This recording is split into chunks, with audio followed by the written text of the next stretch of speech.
Moi ja tervetuloa taas uuden videon pariin. Ja tässä videossa me taas luetaan vähän vitsejä, mutta eri vitsipitsasta kuin viimeksi.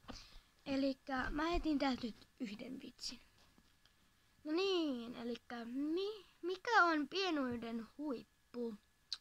Riisinjyvä kyykyssä. Ja mä etin vielä Niin, miksi sorsat uivat? Koska niiden jalat eivät ylety pohjaan, jos alla on heti seuraava. Mitä jänis istui maassa? Torkkuen. Ja siis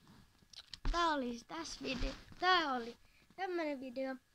Mut siis pistetään kommentteihin videoehdotuksia ja pistäkää myös kommentteihin, jos tiedätte mikä on 67, eli 67. Ja joo, eli pistäkää kommentteihin videoehdotuksia. Moikka!